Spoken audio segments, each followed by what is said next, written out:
رجعنا تاني لأسئلتكم اللي بتوصل لنا. وقصة النهاردة هي مش قصة واحدة، هي أكتر من 4 قصص اتبعتت على أكتر من برنامج.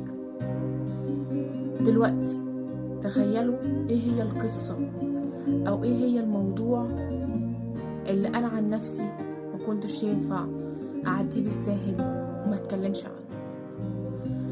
الموضوع هو النصب باسم الحب. يعني ايه النصب باسم الحب؟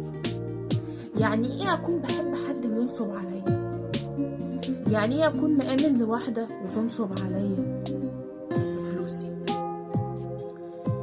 اول قصة جات لنا، انا مش هقدر احكي لكم القصص بالتفاصيل، بس اول قصة جات لنا هي كانت نصب في 200,000 جنيه. ازاي؟ بسهولة جدا، بيحبوا بعض ومرتبطين، كل شوية هات فلوس، كل شوية محتاجة موبايل، محتاجة اكتر من حاجة، فالماديات بقت هي اساس العلاقة. دي قصة. القصة التانية، القصة الأولانية هي كانت لراجل، القصة التانية كانت لبنت، والبنت كانت برضو مرتبطة بواحد، وكل محور أسئلته على الفلوس. معاكي كام؟ بتصرفي منين؟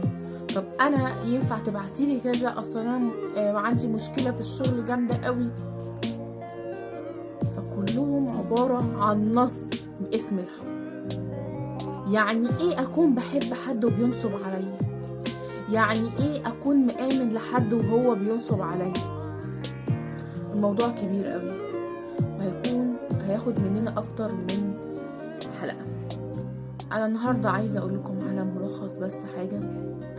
لما تكون في علاقة لازم تتأكد ان الشخص اللي معاك في العلاقة عشانك انت، مش عشان حد تاني، ولا عشان خاطر فلوسك، ولا عشان خاطر شكلك، عشانك انت لشخصك. ونركز قوي اللي بيتكلموا بالماديات، ونركز قوي اللي بيركز على تفاصيلك المادية، اذا كان راجل او بنت. الكلام ليكوا انتوا الاتنين.